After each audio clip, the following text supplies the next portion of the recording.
All right, we are back on Morning Line. Final segment with News Channel 5 Chief Investigative Reporter Phil Williams. We're talking about his latest revealed investigation. And I guess pretty much across the board, reaction from teachers in the state of Tennessee has been one of, I guess, shock to some degree of what they heard Arnn say. Outraged, in a polite way, ticked off. Yeah, yeah. And you get the sense that it's, yeah, they didn't like what Dr. Arnn said, but that they were really more upset with the fact that the governor just sitting there did not defend them and say, wait a second, you're wrong about this? Yeah, absolutely. I think that's a big component of it. Okay, and so what's your take on where teachers, or what can they do, or where do they go? They've spoken out. You've spoken to many folks who are advocates for education.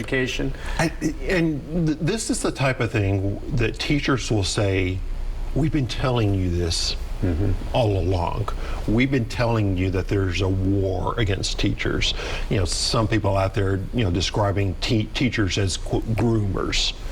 And so I think within the education community, there are people saying, finally, you get it.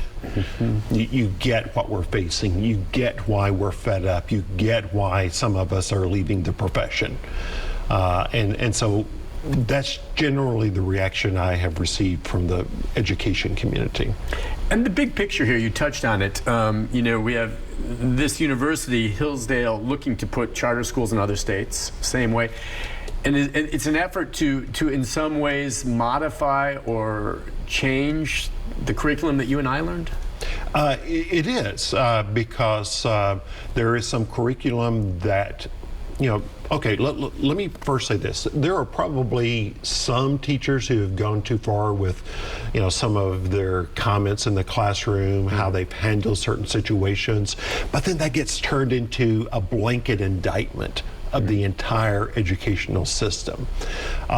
What Hillsdale is proposing is to get rid of lessons that make people uncomfortable. Because, you know, on the issue of race and the civil rights movement, it's uncomfortable for some people to have those conversations.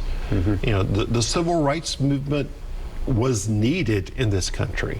The civil rights movement was designed to address, you know, a post-slavery period that still held, you know, African Americans down, and to say that it quickly deviated from the lofty ideals of the founders, I think a lot of people find that repugnant. You and I both have children, you know, and our kids now are out of college, but it's like, I'm trying to get a handle on this. I mean, the whole idea of making people uncomfortable. I want my son to understand, you know, slavery and what happened with the civil rights movement. I don't care if it makes him feel uncomfortable. In fact, he should be proud of the way things kind of played out after the fact. That's what I don't get. Yeah. And, you know, those who do not understand history are doomed to repeat it, right, is the saying.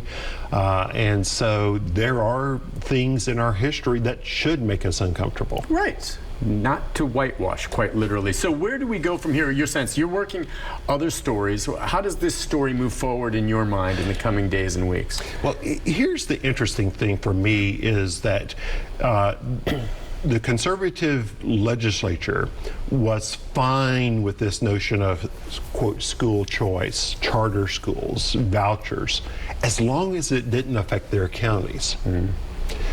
What Hillsdale is saying is that, you know, we're going to take this statewide. It's not just going to be Memphis. It's not just going to be Nashville. We want to take this statewide, 100 schools statewide. Yeah, you heard the governor say that. Yeah. And so there are a number. I had a conversation with a Republican lawmaker in the last couple of weeks who said, yeah, you know, they came up, you know, to my area and wanted to open a charter school, and we said, we don't need it. We don't need you here.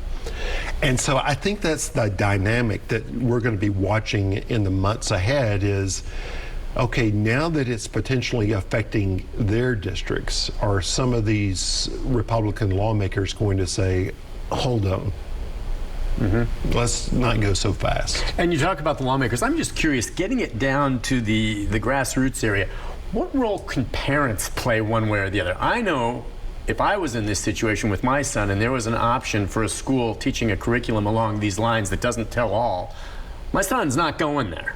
I mean, what role can parents play in all of this as they see these stories and make a decision for themselves what they want best for their child? I was reading a story in the New York Times this weekend. It was from a few weeks ago, and it was about in New Hampshire, where they have citizens come together and vote at town meetings.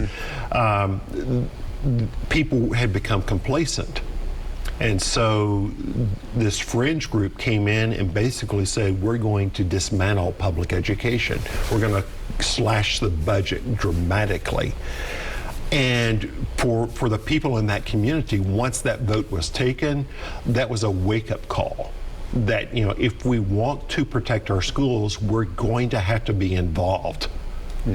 And I think people are starting to see that even here in Tennessee, that if they have a different view for public education than what is being pushed right now, they're going to have to be involved. They're going to have to be involved at the school board, you know. Meaning who you elect to the school board. Who you elect, you know, what do they stand for? They're going to be involved in legislative races.